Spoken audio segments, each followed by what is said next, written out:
The rain hammered Detroit's cracked sidewalks like bullets from heaven, each drop exploding into 1,000 smaller fragments that caught the dying light of the street lamps. Amber Cross pulled her threadbare jacket tighter around her shoulders, the fabric so thin it might as well have been paper. 3 months clean, and she still felt like her bones were made of ice. "There," Damon Wright whispered, pointing through the chain-link fence toward the Palace Cinema. The Art Deco marquee hung at a drunken angle, half its letters missing. What remained spelled out Pal C Kini A in broken neon that hadn't glowed in 15 years. "Back entrance, no cameras I can see." Amber studied his profile in the dim light. Even after 2 years together, 2 years of crawling out of the same hell, she sometimes caught glimpses of the man Damon had been before the pills. Sharp cheekbones, intelligent eyes that actually focused on things. Tonight, those eyes held something else, desperation. "You sure about this?" she asked, though they both knew they were past the point of sure about anything. Their landlord, Mrs. Kowalski, had given them until Friday. That was tomorrow. 24 hours to come up with $800 or join Detroit's growing population of the invisibly homeless. Copper pipes, electrical wiring, maybe some vintage equipment collectors would pay for. Damon's voice carried the hollow confidence of someone trying to convince himself as much as her. Old theaters, they built them to last. Good materials. Amber wanted to point out that they'd tried this before. The old Packard plant had yielded $37 in scrap metal after 8 hours of backbreaking work. The abandoned school on Corktown had been stripped bare by people more desperate and organized than they were. But hope was a luxury they couldn't afford to examine too closely. The fence wasn't much of a barrier, more suggestion than security. Damon found a gap near the theater's rear loading dock, peeling back the chain link like opening a can. The metal screamed against itself, a sound that made Amber's teeth ache. "After you," he said, with a gallant gesture that might have been charming if they weren't committing a felony. The loading dock doors were secured with a padlock that looked older than both of them combined. Damon produced a crowbar from his jacket. When had he started carrying tools? And made quick work of it. The lock hit the concrete with a sound like a breaking bone. Inside, the theater exhaled 15 years of accumulated darkness. Amber's phone flashlight carved a weak tunnel through the black, revealing glimpses of what had once been grand. Red velvet seats arranged in perfect rows, their fabric now home to mice and worse things. The ceiling soared into shadows, ornate plasterwork crumbling like diseased skin. "Jesus," Damon breathed. His light joined hers, the twin beams dancing across walls papered with water damage and graffiti. Someone had spray-painted "Abandon Hope" across the screen in letters 3 feet tall. Subtle. They picked their way down the center aisle, avoiding holes in the floor where copper thieves had been before them. The air tasted of mold and something sweet that made Amber think of flowers left too long in a vase. "Behind the screen," Damon said. "That's where they'd run the electrical, maybe some equipment rooms." The screen had been magnificent once. A canvas the size of a tennis court where dreams played out in silver light. Now it hung in tatters, sections drooping like shed skin. Behind it, a narrow corridor led deeper into the building's guts. Amber's light caught something that made her stop. "Damon!" "What?" She played the beam across what she'd thought was just another section of wall. But walls didn't have hinges. "There's a door here. Hidden door." It wasn't completely hidden. The outline was visible once you knew to look for it. Someone had tried to disguise it with paint and clever carpentry, but the gap along the frame gave it away. Damon ran his fingers around the edges until he found the catch. The door swung inward on silent hinges, revealing stairs that descended into perfect darkness. "We should go," Amber said, but her feet were already moving forward. 2 years clean had taught her to recognize the feeling of standing at the edge of a cliff. This was it, that moment when you either step back or jump. Could be equipment down there, professional-grade stuff. Damon's voice had changed, taken on the hunger she remembered from the bad days. Movie projectors, sound systems, Vintage electronics go for serious money. The stairs were concrete, industrial. Whoever built this hadn't been concerned with aesthetics. This was functional space, built to last. At the bottom, Amber's light revealed a corridor with doors branching off on either side. The first door was unlocked. Beyond it, file cabinets.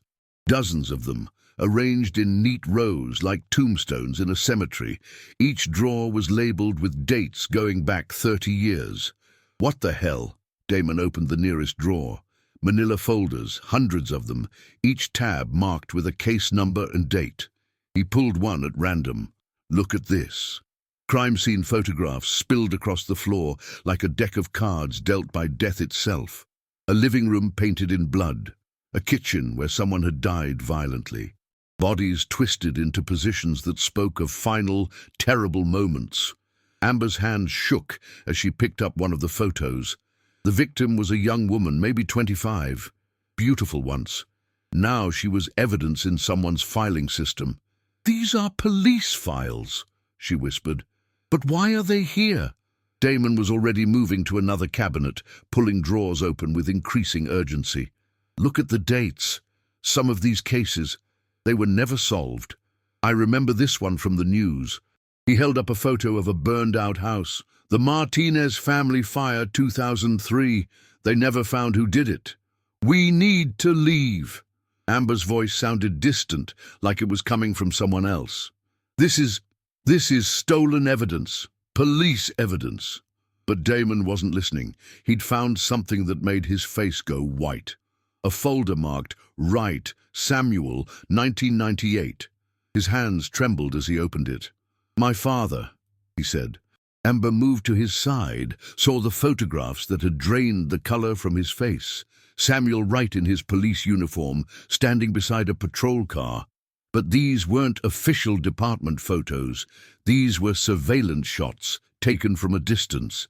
Samuel Wright entering a warehouse at night. Samuel Wright talking to men whose faces were circled in red ink. Samuel Wright counting money. "No," Damon said. "No, this can't be right." The file was thick, years of documentation. Reports in careful handwriting, detailed payments, meetings, cover-ups.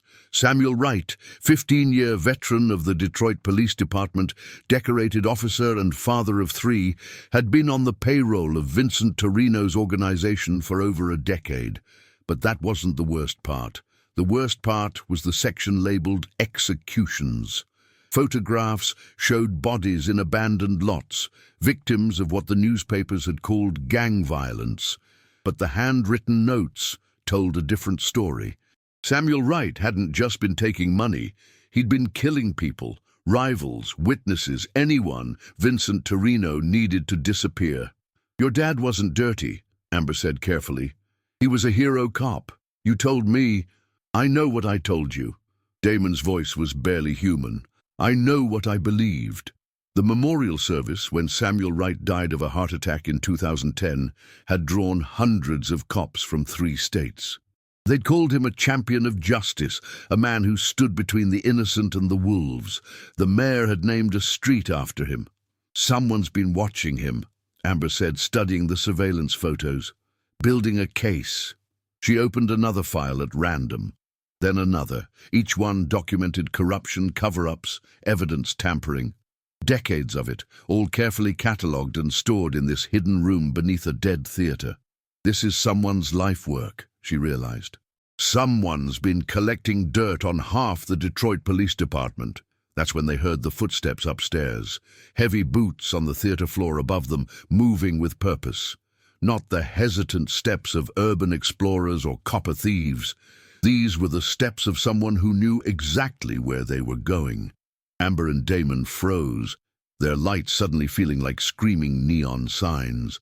The footsteps moved across the ceiling, following the same path they'd taken. Down the center aisle, behind the screen, toward the hidden door. "Did we close it?" Amber whispered. Damon's expression told her everything she needed to know. The footsteps reached the top of the stairs and stopped. In the silence that followed, Amber could hear her own heartbeat, could smell the fierce sweat breaking out across her skin. Then a voice called down to them, calm and patient as a teacher addressing unruly students. "I know you're down there, and I know you've seen what you weren't supposed to see." The voice was gravelly, aged, but still carried authority, the voice of someone accustomed to being obeyed. "My name is Detective Jack Henley, Detroit PD, retired, and you two have just made the biggest mistake of your lives." The footsteps descended slowly, each step deliberate as a judge's gavel. Amber grabbed Damon's arm, felt the tension in his muscles like coiled wire. They could run. There had to be another way out of this maze of filing cabinets, but something kept them frozen in place. Maybe it was the authority in that voice, the ingrained response to bow before the badge even when you couldn't see it.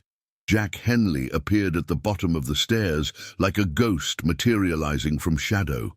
He was smaller than his voice suggested, maybe 65, with silver hair combed straight back and eyes the color of winter sky. He wore a tan overcoat that had seen better decades and carried himself with the careful precision of someone whose body had started betraying him, but whose mind remained razor-sharp. "Amber Cross," he said, looking directly at her. 26 years old. 3 months clean after a 2-year oxycodone addiction that started with a back injury from your job at the bottling plant. Your brother Marcus is serving 15 to life at Jackson for the murder of Tony Castellanos. Amber's breath caught. How could he possibly? And Damon Wright, Henley continued, shifting his attention.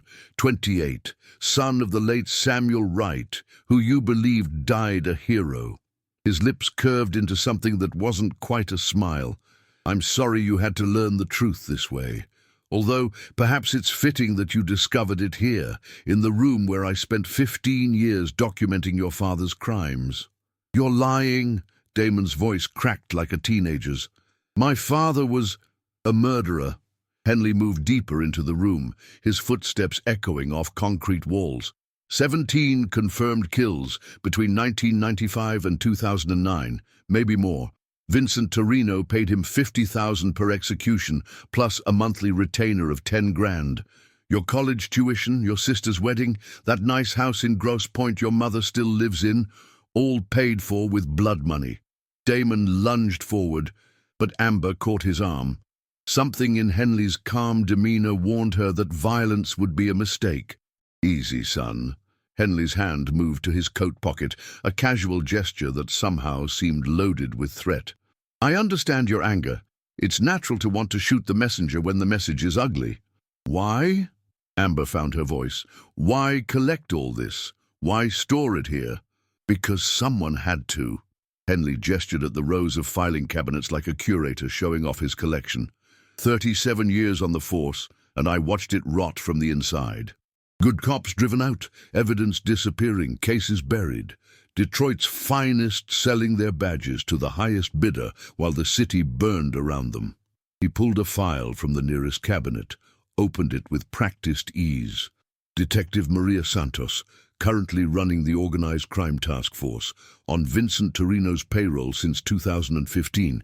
Lieutenant Bobby Kowalski, your landlord's nephew, by the way, has been selling drugs from the evidence locker for 8 years. "You're a cop," Damon said. "Why didn't you report them? Go through proper channels?" Henley's laugh was bitter as black coffee. "To whom? The captain who's been taking money from the same sources? The district attorney who owes his election to campaign contributions from shell companies? The FBI agents who can't tell the difference between corruption and business as usual?" He closed the file, held it against his chest like a prayer book. "So I became a collector instead. Every dirty deal, every covered-up crime, every time justice was sold to the highest bidder, I documented it, photographed it, preserved it." "For what?" Amber asked. "What's the point if you never use it?" "Who says I never use it?" The question hung in the air like smoke. Henley moved to another cabinet, pulled out a different file. This one was labeled Cross, Marcus, 2010. Amber's knees went weak. "Your brother's case," Henley said. "Want to know what really happened that night at Castellanos' warehouse?" She couldn't speak, could only nod. "Marcus was supposed to be the fall guy from the beginning. Torino needed Castellanos dead.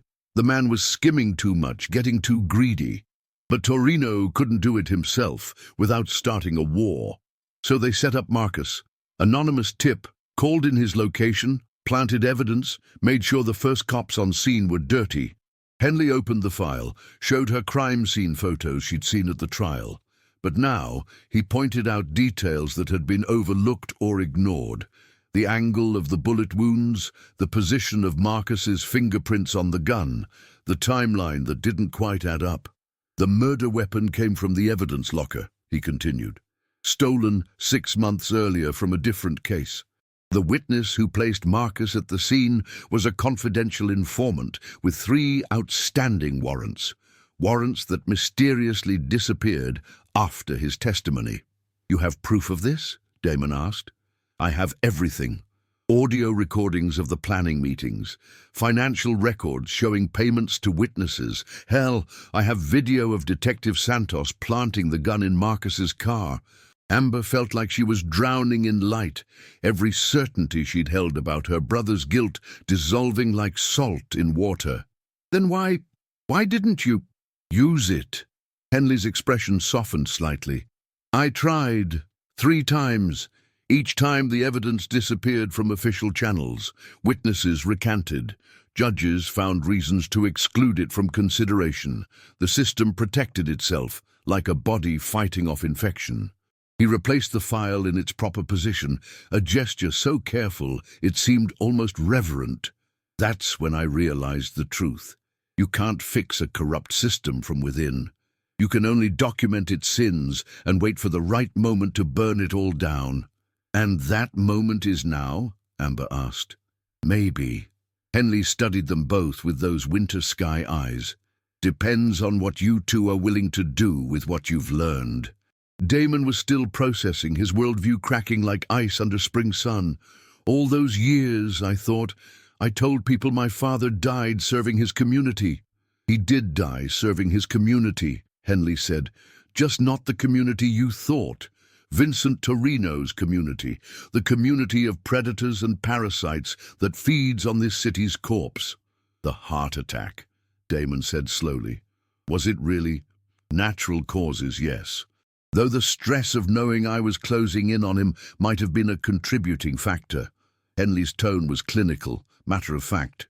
"I'd been building the case against him for 3 years. He knew it was only a matter of time." Amber watched Damon absorb this, saw him age 10 years in 10 seconds. Every memory of his father would be poisoned now, every childhood moment recontextualized through the lens of blood and betrayal. "What do you want from us?" she asked. "Want?" Henley seemed genuinely surprised by the question. "I don't want anything from you. You're victims here, same as everyone else whose lives were destroyed by this corruption.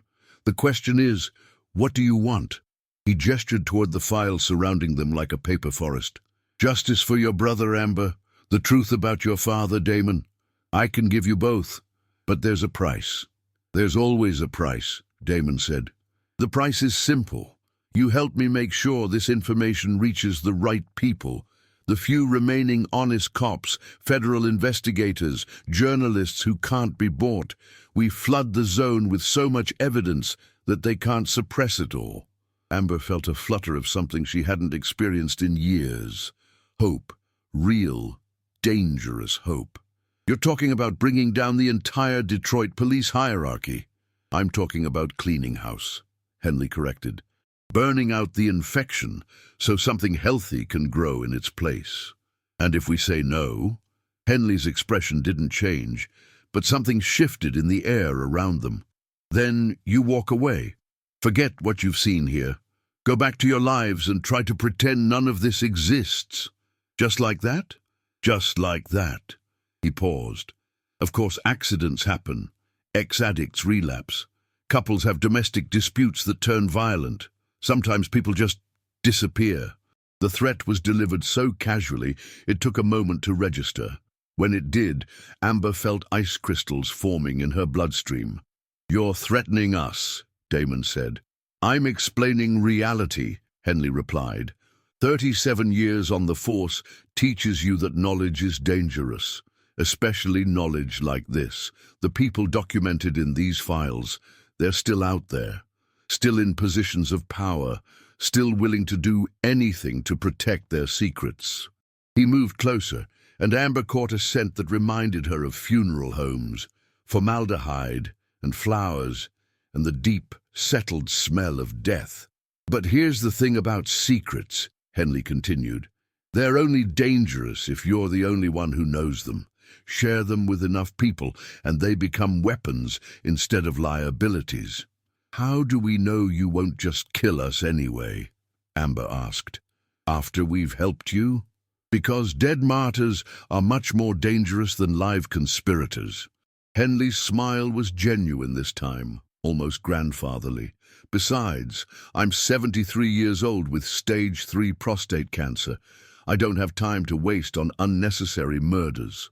The casual mention of his terminal diagnosis hit Amber like a slap. This wasn't just about justice or corruption. This was a dying man's last chance to balance the scales. "How long?" Damon asked. 6 months. Maybe 8 if I'm lucky. Henley shrugged. "Long enough to see this through, but not long enough to enjoy the aftermath. That's why I need partners, not victims." He walked to a desk in the corner, when that appeared, and pulled out 2 cell phones. Burner phones, by the look of them. "Take tonight to decide," he said, handing them each a phone. "These are encrypted, untraceable. If you're in, call the number programmed into memory at exactly noon tomorrow. If you're out," he spread his hands, "throw the phones away and try to forget this place exists." "And our brother, our father?" Amber asked. "Justice delayed isn't justice denied," Henley said. "Sometimes it's just justice deferred until the moment is right. Marcus has waited 9 years for vindication. Samuel's victims have waited longer. What's a little more time if it means getting it right?" He started toward the stairs, then paused. "One more thing. Don't go home tonight. Don't go anywhere predictable. I may trust you, but trust is a luxury in this business.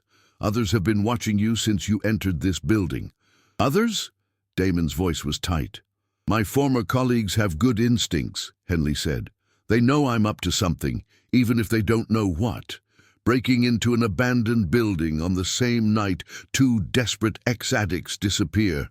Well, that would be quite a coincidence." "I see." He climbed the stairs without looking back, his footsteps fading into the theater's vast darkness above. Amber and Damon stood in the fluorescent-lit tomb of secrets, surrounded by decades of documented sins, holding phones that might be their salvation or their death warrants. "What do we do?" Damon whispered. Before Amber could answer, they heard car engines outside. Multiple vehicles arriving simultaneously, doors slamming with military precision. Then flashlight beams began probing through the theater's broken windows, and a voice, amplified by megaphone, echoed through the abandoned halls. "Detroit Police! Building is surrounded! Exit with your hands visible!" The megaphone voice echoed through the Palace Cinema like the voice of God, if God wore a badge and carried a gun. Amber's first instinct was to run, but Damon grabbed her wrist. "Wait," he whispered. "Listen." Above them, they could hear Henley's footsteps moving with surprising speed across the theater floor. Not toward the exits, away from them. Toward the back of the building, where the loading dock offered the only viable escape route. "He's running," Amber breathed. "He's set us up. Maybe, or maybe he's drawing them away from us."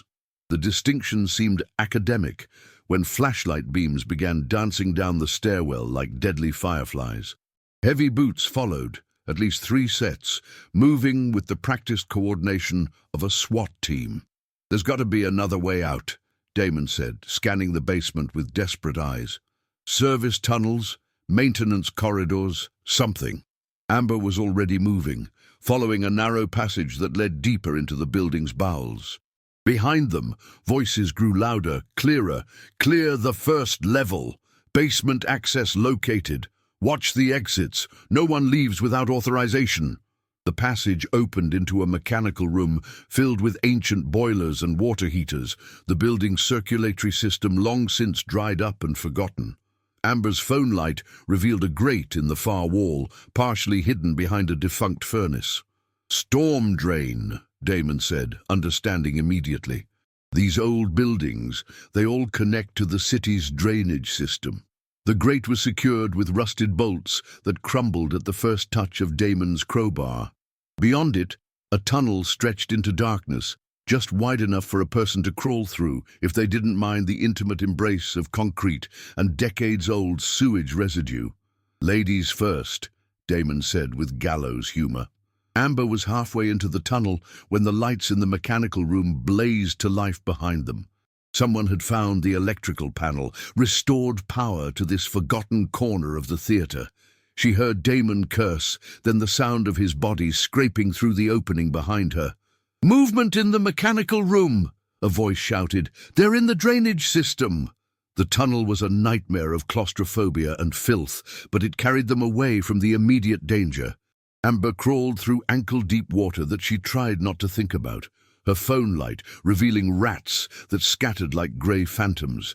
Behind her, Damon's breathing was labored, panicked. "How far?" he gasped.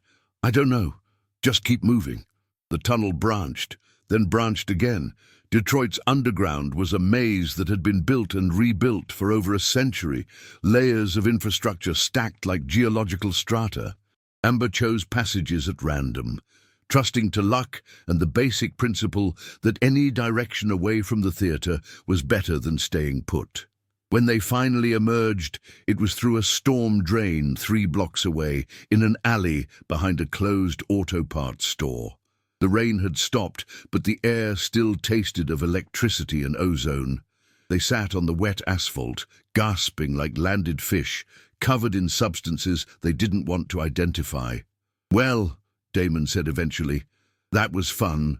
Amber pulled out the burner phone Henley had given her, surprised to find it still functional despite their underground adventure. No messages, no missed calls, just a single number programmed into memory and 12 hours until their deadline. "You think he made it out?" she asked. "Henley?" Damon wiped something that might have been sewage from his face. "Man's been playing this game longer than we've been alive. I'd bet on him." But Amber wasn't so sure. The police response had been too fast, too coordinated, like they'd been waiting for someone to enter the theater, like they'd been watching. "We need somewhere to think," she said. "Somewhere safe." Define safe. It was a fair question. Their apartment was out. Henley had made that clear. Hotels required credit cards that could be traced. Shelters asked too many questions and had too many cameras. "My cousin Teresa," Amber said finally. "She's got a place in Hamtramck. Cash business doesn't ask questions." Teresa ran a boarding house that existed in the grey spaces of the law, renting rooms by the night to people who needed to be invisible. Ex-cons, undocumented immigrants, anyone with reasons to avoid official scrutiny. She'd helped Amber before, during the worst days of her addiction. No questions asked and no judgments passed. The bus ride took 40 minutes and 3 transfers, plenty of time to notice if they were being followed. Detroit at midnight was a different city, emptier, more honest about its decay. Streetlights revealed urban prairie where houses once stood, vacant lots returning to wilderness in the heart of what had once been America's 5th largest city. Teresa's place was a Victorian mansion that had seen better decades, maybe better centuries. Paint peeled from its sides like sunburned skin, and the porch sagged under the weight of accumulated years. But the lights were on, and smoke rose from the chimney like a promise of warmth. Teresa herself answered the door, a heavy-set woman in her 50s with kind eyes and suspicious instincts. She looked Amber up and down, taking in the sewage-stained clothes and desperate expression. "Girl, you look like you've been swimming in the Detroit River." "Close enough. Can we come in? We need a room for the night." "We?" Amber indicated Damon, who was trying to make himself invisible behind her. Teresa's eyes sharpened, evaluating threat potential with the practiced ease of someone who'd survived 40 years in neighborhoods where survival wasn't guaranteed. "He clean. 3 months. You?" "Same." Teresa nodded, stepped aside to let them enter.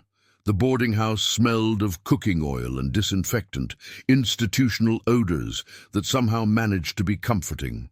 A dozen people lived here at any given time, all of them refugees from one circumstance or another. 50 a night, Teresa said, cash only. No noise after 10, no visitors, no drugs. You break the rules, you're gone. Understood?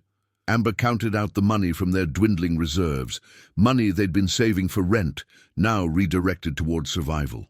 Teresa led them upstairs to a small room with twin beds and a window that looked out on the alley.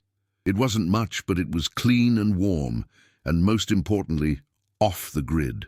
Bathrooms down the hall, Teresa said. You want to tell me what kind of trouble you're running from? The kind it's better not to know about.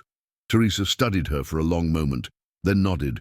I'll be downstairs if you need anything. Try to get some sleep. When she was gone, Amber and Damon sat on their respective beds, staring at each other across the narrow space. The burner phones lay between them like unexploded ordnances. So, Damon said, what do we do? It was the question Amber had been avoiding since they'd crawled out of that storm drain. The smart play was obvious. Throw away the phones, disappear into the urban maze, try to rebuild their lives somewhere else. Detroit was finished for them anyway. Too many people knew their faces. Too many places held bad memories. But then she thought about Marcus, sitting in a cell for a crime he didn't commit. 9 years of appeals denied, hopes crushed, watching other men grow old and die behind bars, while knowing that somewhere the real killer walked free. Tell me about your father, she said instead. What? Your father. Before tonight, before we learned the truth. What was he like? Damon was quiet for so long she thought he wouldn't answer. When he finally spoke, his voice was distant, memory soft. He was present, you know. A lot of cops. Their kids never see them. Always working, always dealing with the worst of humanity. But Dad made time. Little league games, school plays, helping with homework. He taught me to throw a curveball, to change a tire, to treat people with respect regardless of their circumstances. He laughed bitterly. That last one's pretty ironic, considering. Maybe not, Amber said. Maybe he really believed that. Maybe the corruption was something separate, compartmentalized. You're trying to make me feel better. I'm trying to understand. She pulled her knees to her chest, wrapped her arms around them. People aren't simple. They're not all good or all evil. They're complicated, contradictory. Your father could have been a loving parent and a killer. Both things can be true. Can they? Damon's voice cracked. Because right now it feels like everything I believed about him was a lie. Not everything. The love was real. The time he spent with you was real. The lessons he taught you about respect and decency, those were real too. The corruption doesn't erase that, but it taints it. Yeah, Amber admitted. It does. They sat in silence, processing the weight of revelation. Outside, the city breathed around them. The distant hum of traffic, the occasional siren, the whispered conversations of people moving through the night with their own secrets and sorrows. I keep thinking about what Henley said, Damon said eventually. About justice being deferred, not denied. Do you believe that? I want to. That's not the same thing. No, it's not. Amber picked up one of the burner phones, turned it over in her hands. But want is all I've got right now. Want and hope and the knowledge that my brother is innocent. And what if Henley's lying? What if this is all some elaborate setup? Then we're fucked either way. She set the phone down, looked directly at him. But what if he's not? What if this is our one chance to make things right? At what cost? Our lives, our freedom? What freedom? The question came out sharper than she'd intended. We're ex-addicts with criminal records, living paycheck to paycheck, one emergency away from homelessness. What exactly are we protecting? Damon didn't have an answer for that. Besides, Amber continued, Henley's dying. 6 months, maybe 8. Men with terminal diagnoses don't usually waste time on elaborate deceptions. They focus on legacy, on settling scores, on trying to balance the scales before they run out of time. Or on revenge, on taking down everyone who wronged them, regardless of collateral damage. Both interpretations were possible. Both were consistent with what they'd observed. Henley could be a crusader for justice or a dying man's final act of spite. Or maybe he was both. Justice and vengeance weren't always opposite concepts. Amber's phone buzzed, not the burner, her regular phone, a text message from an unknown number. Your friend made it out safely. Decision time approaches. Choose wisely. She showed it to Damon, who read it twice before looking up. How did he get your number? 15 years collecting information on corrupt cops, Amber said. Getting my phone number probably wasn't his biggest challenge. So he's alive, apparently. And he's still watching us. The implication hung between them like a sword. Even here in Teresa's boarding house, they weren't truly safe. Henley had resources, connections, surveillance capabilities they couldn't begin to understand. If he wanted to find them, he could. If he wanted to hurt them, we have to decide, Damon said. Amber nodded. Midnight had come and gone. In 12 hours, they would need to make the call that would determine the rest of their lives, however long those lives might be. She thought about Marcus again, about the letter he'd written her last month. The same letter he wrote every month, maintaining his innocence, expressing hope for appeal, asking about her recovery. 9 years of letters, 9 years of unwavering faith that someday, somehow, the truth would emerge. I'm in, she said. Amber, I'm in, she repeated. My brother is innocent and I have a chance to prove it. Maybe the only chance I'll ever get. I can't walk away from that. Damon was quiet for a long time, staring out the window at the alley below. When he finally spoke, his voice was steady, resolved. Then I'm in too. You don't have to. Yes, I do. He turned to face her, and she saw something new in his expression. Not just resolution, but understanding. My father was a killer. That's a debt I can never repay. But maybe I can stop other people from suffering the way his victims did. Maybe I can help clean up the mess he helped create. That's not your responsibility, isn't it? He picked up his burner phone, held it like a lifeline. Henley was right about one thing. Knowledge is dangerous, but ignorance is worse. For 30 years I lived in ignorance. I celebrated a murderer, mourned a monster, built my identity around a lie. I can't unknow what I know now. I can only decide what to do with it. Amber reached across the space between the beds, took his free hand in hers. His fingers were cold, trembling slightly, but his grip was firm. Together, she said. Together. Outside, the city slept fitfully, dreaming its violent dreams. Somewhere in the darkness, Jack Henley was planning their next move. Somewhere else, corrupt cops were wondering who had broken into their secrets and what those intruders might have learned. In 12 hours, Amber and Damon would make a phone call that would change everything. But for now, they held hands in a borrowed room and tried to believe that justice was possible, that truth could triumph over power, that two broken people could somehow help heal a broken system. It was almost dawn when they finally fell asleep, still holding hands, the burner phones glowing softly in the grey light like promises waiting to be kept or broken. Amber woke to the sound of rain against the window and the smell of coffee drifting up from Teresa's kitchen. For a moment, she forgot where she was, why she was there. Then she saw Damon sitting at the small table by the window, staring at his burner phone like it might explode. "What time is it?" she asked. 11:30. His voice was hoarse with exhaustion and something deeper, the kind of weariness that came from having your entire worldview restructured overnight. "You've been watching the news." He gestured toward his regular phone, which was displaying a local news website. The headline made Amber's stomach clench. "Police raid abandoned theater, seek suspects in break-in." She read over his shoulder, noting what the article didn't say as much as what it did. No mention of what the police had been looking for, no indication that they'd found anything significant. Just a routine investigation into urban explorers who'd been reported trespassing in the Palace Cinema. "Think they found Henley's archive?" she asked. "Hard to say, but look at this." He scrolled to a sidebar story. "Retired detective found dead in apparent suicide." The photograph showed a man in his 70s, silver-haired and distinguished. Detective Harold Morrison, 35 years on the force, discovered in his Grosse Pointe home with a single gunshot wound to the head. No note, but family members described him as despondent following his recent cancer diagnosis. Morrison, Damon said, that name was in one of Henley's files, part of the corruption network. Amber felt ice forming in her veins. You think Henley killed him? Or someone killed him to keep him quiet? Either way, the timing's pretty convenient. 11:45, 15 minutes until their deadline. Amber picked up her burner phone, felt its weight like a stone in her palm.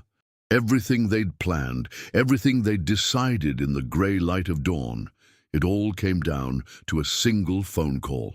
What if we're wrong? She asked. What if Henley is just using us to settle old scores? Then we're fucked. Damon's bluntness was somehow comforting. But if we're right, and we don't make this call, then Morrison died for nothing. Your brother stays in prison for nothing. My father's victims never get justice. And if we make the call and it goes wrong, then at least we tried. 11:55. Amber dialed the number. The phone rang once, twice, then a voice she didn't recognize answered. Not Henley. This was younger, female, with the crisp diction of someone accustomed to authority. Ms. Cross, Mr. Wright, I'm Special Agent Sarah Chen, FBI. Jack Henley asked me to take this call. Amber nearly dropped the phone. FBI? Henley and I have been working together for 3 years, Chen continued, ever since he approached us with his first batch of evidence. Unfortunately, previous attempts to move forward were compromised. Too many people in local law enforcement had advance warning. How do we know you're really FBI? Damon asked, leaning close to the phone. Because if I weren't, you'd already be dead. The matter-of-fact delivery made the threat somehow more chilling. The Morrison suicide this morning? That wasn't Henley's work. That was damage control. Someone in the network is eliminating loose ends. Are we loose ends? That depends on what you decide to do next. A pause, then, I'm going to give you an address. Meet us there in 2 hours. Come alone. Tell no one where you're going, and for God's sake don't use your regular phones or credit cards. The corruption goes deeper than Henley's files indicate. The address was in Dearborn, an industrial area near the Ford plant. Amber wrote it down on the back of a fast food receipt, then immediately regretted having a paper trail. What happens if we don't show? She asked. Then you're on your own, Chen said. And given what you've seen, how long do you think you'll survive on your own? The line went dead. Amber and Damon sat in silence, processing the new information. FBI involvement changed everything. It made Henley's operation seem more legitimate, more official. But it also raised the stakes exponentially. Federal witness protection, Damon said eventually. That's what they're offering, isn't it? Help them build their case, testify against the corruption network, and disappear into new identities. Probably. Amber thought about what that would mean. New names, new histories, new lives built on the foundation of their old ones' destruction. Would that be so bad? Depends on who we'd be protecting ourselves from. Doom. They left Teresa's place at 1:30, taking a circuitous route that involved 3 bus transfers and a 20-minute walk through neighborhoods that urban planning had forgotten. The rain had stopped, but the sky remained the color of old pewter, pressing down on the city like a lid on a pot. The address led them to a warehouse complex that had seen better decades. Half the buildings were empty, their windows painted black or boarded over entirely. The specific building Chen had indicated looked abandoned from the outside, but Amber noticed fresh tire tracks in the puddles near the loading dock. They were met at the door by a man in his 40s, tall and lean, with the kind of alertness that suggested military training. He didn't introduce himself, just checked them for weapons and electronic devices before leading them through a maze of empty offices to a conference room in the building center. Agent Chen was waiting for them, along with Jack Henley and 2 other people Amber didn't recognize. Chen was younger than her voice had suggested, maybe 35, with short black hair and eyes that seemed to catalogue everything. Henley looked older in the fluorescent light, more fragile, but his expression was sharp as ever. "Thank you for coming," Chen said, gesturing for them to sit. "I know this is a lot to process." "Try us," Amber said. Chen opened a laptop, turned it so they could see the screen. It displayed an organizational chart that looked like something from a corporate presentation, if corporations dealt in murder and extortion. "Operation Broken Badge," she said. 3 years in development based on intelligence provided by Detective Henley. What we've discovered is a corruption network that extends far beyond Detroit PD. State police, county sheriff's departments, even some federal agents have been compromised. The chart showed connections between law enforcement officials, organized crime figures, politicians, and business leaders. Red lines indicated financial relationships. Black lines showed criminal conspiracies. The web was so complex it looked like abstract art. "Vincent Torino's organization is just one node in the network," Chen continued. "There are similar operations in Grand Rapids, Flint, Toledo. Dozens of dirty cops, hundreds of unsolved cases, millions in drug money and protection payments." "What's the end game?" Damon asked. "Complete control of law enforcement in southeastern Michigan," Henley said. "Turn the police into a private army for organized crime. It's already happened in some smaller cities. Cops on the payroll outnumber honest ones." Chen clicked to the next slide, which showed financial records. "The operation generates over 50 million annually. Money that should be going toward education, infrastructure, social services. It's all being siphoned off by this network." "And Morrison?" Amber asked. "Morrison was going to flip," Chen said. Henley had been pressuring him for months, showing him evidence of what his colleagues were doing. When Morrison finally agreed to cooperate, someone got to him first. "Someone in your organization?" Chen's expression tightened. "We're operating under the assumption that the network has federal assets. That's why we're meeting here instead of a field office. That's why this conversation isn't being recorded through official channels." She turned the laptop toward them again, this time showing a different kind of document. Witness protection agreements, relocation packages, new identity documentation. "Here's what we're offering," she said. "Full protection in exchange for your testimony. New lives, new names, financial support during the transition.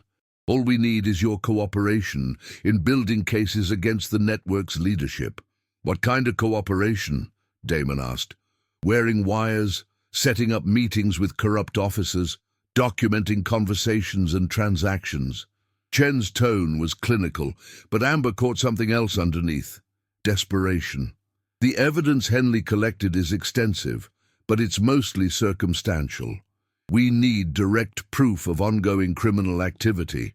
"You want us to be bait?"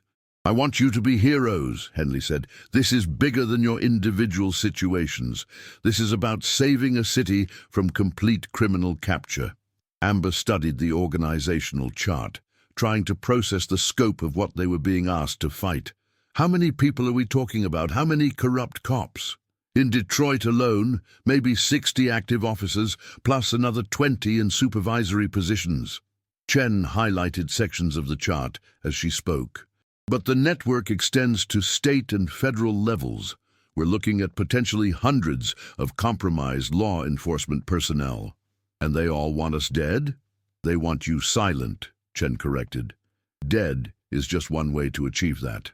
The room fell quiet except for the hum of fluorescent lights and the distant sound of traffic. Amber thought about Marcus again, about 9 years of imprisonment for a crime he didn't commit. But now she also thought about dozens of other innocent people, victims of crimes that would never be solved because the police were working for the criminals. "What about our families?" Damon asked. "My mother, my sister. If we do this, are they safe?" "Safer than they would be if you refuse," Henley said. "The network knows you've seen the files. They know you're a threat. Disappearing won't make you safe. It'll just make you easier targets." "How long would this take?" Amber asked. 6 months to a year, Chen said. Long enough to build solid cases against the major players, then trials which could take another year or two, but you'd be in protection throughout the process. And after? We just disappear forever? You get new lives, clean slates, the chance to be whoever you want to be. It was tempting. The idea of leaving Detroit, leaving their histories of addiction and petty crime, starting over somewhere new. But it also meant abandoning everything familiar, everyone they'd ever known. I need to ask you something, Amber said, looking directly at Henley. Morrison's death. Did you kill him? Henley met her gaze steadily. No, but I might as well have. I pushed him to cooperate, knowing the risks. His blood is on my hands as surely as if I'd pulled the trigger. And how many others are going to die if we say yes?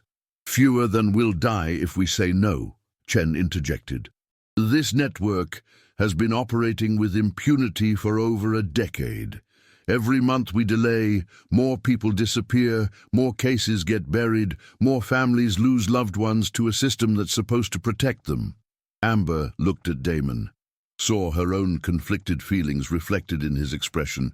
They were being asked to risk everything for people they'd never met, to fight a war against an enemy that seemed impossibly powerful. But they were also being offered something they'd never had, the chance to matter, to be part of something larger than their own survival. If we say yes, Damon said slowly, what happens next? Training, Chen said. We teach you how to gather evidence without getting caught, how to wear recording devices, how to conduct conversations that will hold up in court. It's dangerous work, but you won't be doing it blind. And if we say no, then we try to find another way. But there may not be one. Henley's files are good, but they're not enough to bring down the whole network. We need active criminal behavior, recorded conversations, direct evidence of ongoing crimes. The weight of the decision settled over them like a heavy blanket, 2 recovering addicts being asked to take on the entire Detroit Police Department and its criminal allies. It should have been laughable. Instead, it felt like destiny. I need to know something, Amber said. My brother's case. If we help you, if we do this thing, will Marcus go free? That's the first case we'll reopen, Chen promised. His conviction will be overturned as soon as we have enough evidence to show the frame-up. But that could take months, depending on how quickly we can build the corruption cases. Months my brother will spend in prison for a crime he didn't commit. Yes, I'm sorry, but yes. Amber closed her eyes, tried to imagine explaining to Marcus that she could prove his innocence but couldn't act on it immediately, that she was choosing a larger justice over his personal freedom. There's something else, Henley said quietly. Morrison wasn't the only one they've killed to protect the network. In the past 5 years, 6 potential witnesses have died in accidents or suicides. How many more will die if we don't stop this now? When Amber opened her eyes, she found everyone in the room watching her. The decision was hers to make, and everyone knew it. Damon would follow her lead. That was who he was. But the choice between immediate action and careful planning, between personal justice and systemic reform, rested with her. She thought about all the files in Henley's basement archive. All those victims, all those unsolved cases, all those families who would never know what happened to their loved ones. Then she thought about the organizational chart on Chen's laptop, the vast network of corruption that fed on the city like a cancer. When do we start? She asked. Chen smiled for the first time since they'd arrived.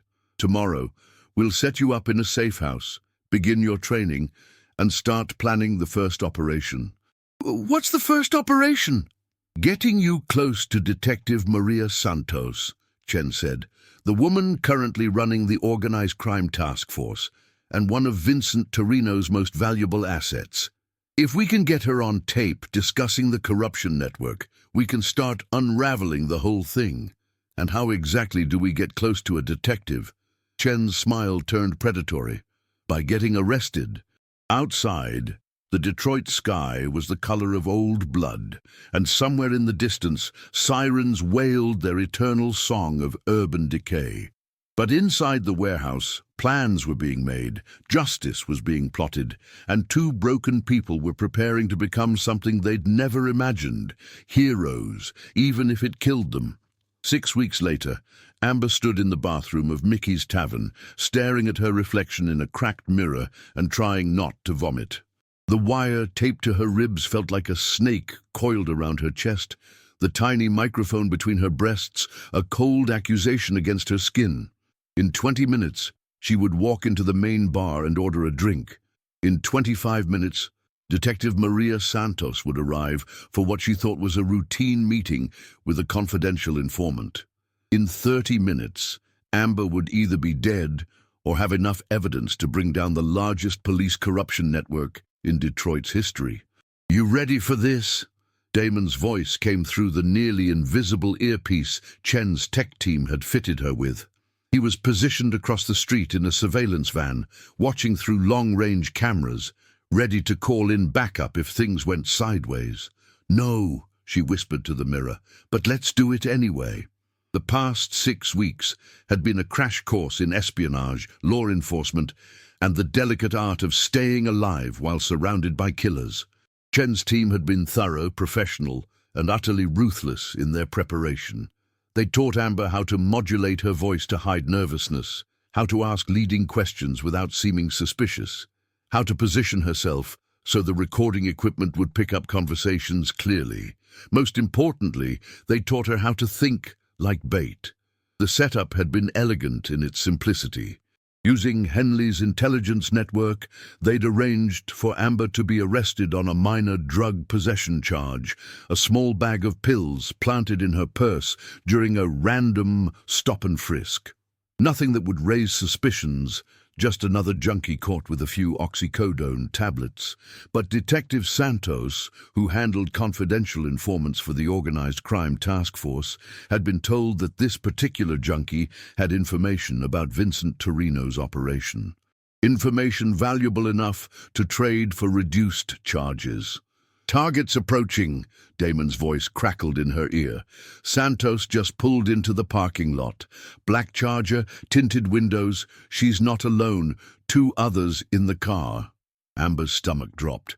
The plan had called for Santos to come alone, confident in her ability to handle a strung-out addict looking to trade information for freedom. Multiple officers changed the dynamic, added variables they hadn't prepared for. "Chen, you getting this?" Damon asked. "Copy that." Agent Chen's voice was calm, controlled. "Stay flexible. If it goes wrong, abort and extract." Easy for her to say. Chen was positioned 3 blocks away, ready to coordinate the arrest teams once they had Santos on tape. Amber was the one who had to walk into a room full of corrupt cops and convince them she was just another desperate informant. She left the bathroom, moved through Mickey's Tavern toward the main bar. The place was a classic Detroit dive, dark wood, dim lighting, the kind of establishment where serious conversations happened in quiet corners, perfect for clandestine meetings between cops and criminals. Santos was already there, sitting in a booth near the back. She was smaller than Amber had expected, maybe 45, with graying hair pulled back in a severe bun, and eyes that seemed to catalogue every detail. The 2 men with her looked like standard-issue detectives. Rumpled suits, tired expressions, the casual alertness of people accustomed to violence. "You Amber?" Santos asked as she approached the booth. "That's me." Amber slid into the seat across from them, tried to project the right mixture of desperation and cunning. "You the one who can make my problems go away?" "Depends on what you have to offer." Santos gestured to one of her companions. "This is Detective Williams, Detective Foster. They're here to verify whatever information you provide." Amber recognized the names from Henley's files.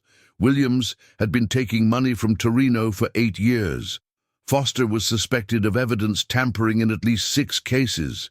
Sitting across from them, she felt like a gazelle who'd wandered into a lion's den. "So," Santos continued, "my sources tell me you have information about Vincent Torino's operation. Current information, not ancient history." "Maybe I do."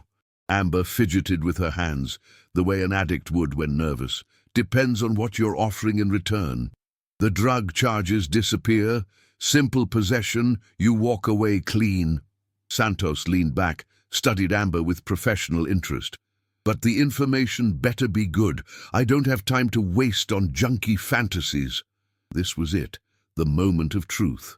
Amber took a breath, centered herself, and began to recite the script Chen's team had prepared.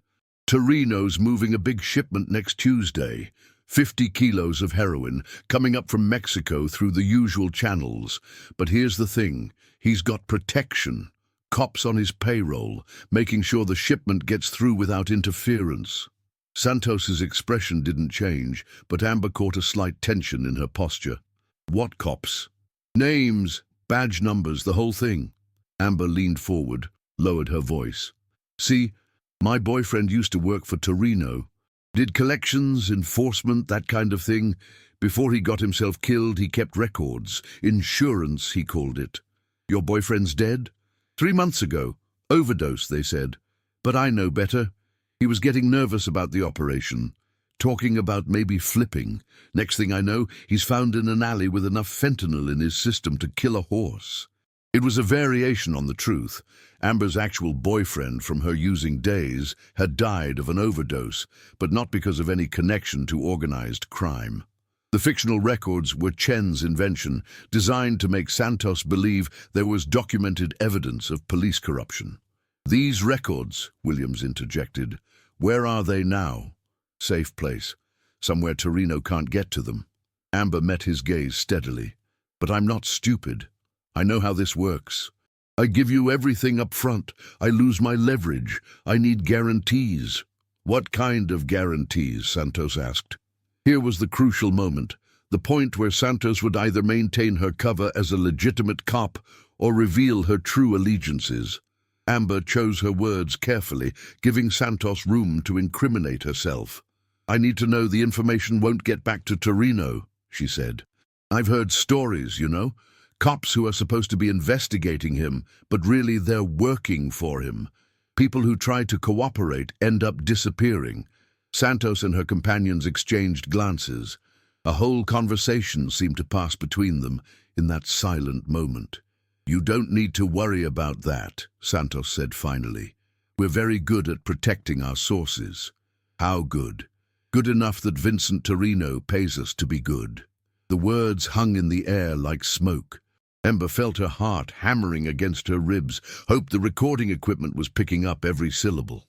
So you are working for him, she said, making it a statement rather than a question. We work for ourselves, Williams corrected. Torino just happens to align with our interests. The drug trade is going to exist regardless of what we do. Better to profit from it than pretend we can stop it. Plus, Torino keeps the really violent elements in check, Foster added. Better one organized operation than a dozen gangs tearing the city apart. Amber nodded, as if this made perfect sense, as if she weren't recording evidence that would send all 3 of them to federal prison. So these records I have, they'd be valuable to you. Depends on what they contain, Santos said. If your boyfriend really did document our arrangement with Torino, then yes, we'd be very interested in acquiring those records. For how much? Santos smiled, and Amber saw something predatory in the expression. How much is your life worth? The threat was unmistakable. Amber felt ice forming in her veins, but forced herself to stay in character. Are you threatening me? I'm explaining reality, Santos said. You have information that could be damaging to a lot of people, important people. The question isn't how much we'll pay for it. The question is whether you're smart enough to take the deal we're offering. Which is, you give us the records, all of them. In exchange, we make your drug charges disappear and give you enough money to leave Detroit. Permanently. And if I refuse? Williams leaned forward, his voice flat and emotionless. Then you'll have an accident. Addicts are notoriously careless. Overdoses, falls downstairs, random muggings gone wrong. Very sad, but these things happen. In her earpiece, Amber heard Damon's voice. That's enough. We have what we need. Get out of there. But Santos wasn't finished. Of course, there's a third option, she said. You could work for us, officially. Become a confidential informant. Help us manage information flow in the community. It's steady money, and you'd have our protection. What kind of work? Keeping track of who's talking to federal agents, who might be thinking about cooperating with outside investigations, that sort of thing. Amber's blood went cold. They were recruiting her to spy on potential witnesses, people like herself who might threaten the corruption network. Has that been a problem? Federal investigations? There are always people trying to stir up trouble, Foster said. Fortunately, we have ways of dealing with them. Morrison, for instance. He was getting ideas about cooperation, talking to the wrong people. We had to discourage that kind of thinking. You killed him? We encouraged him to make the right choice for his family's safety, Santos corrected. Sometimes encouragement requires dramatic gestures. Through her earpiece, Amber heard Chen's voice. Holy shit. We have them on conspiracy to commit murder. Move to extract. Now. But before Amber could respond, Santos's expression changed. The predatory smile faded, replaced by sudden alertness.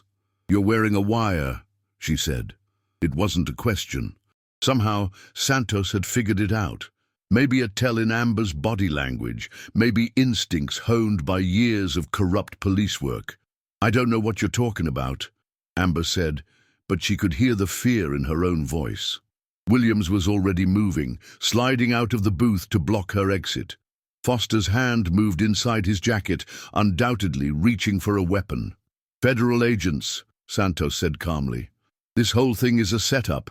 The question is, are you working with them willingly, or are they using you? Amber's training kicked in. When compromised, create chaos and extract. She grabbed her beer bottle, smashed it against the table, and lunged at Williams with the broken glass. The bar erupted into confusion. Williams screamed as jagged glass raked across his face.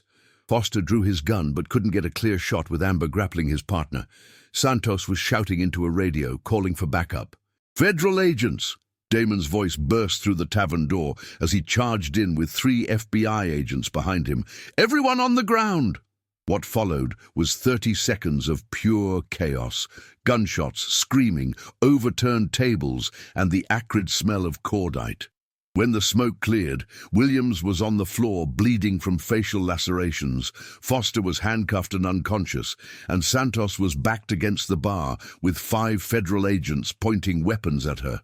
Detective Maria Santos, Chen announced as she entered the tavern.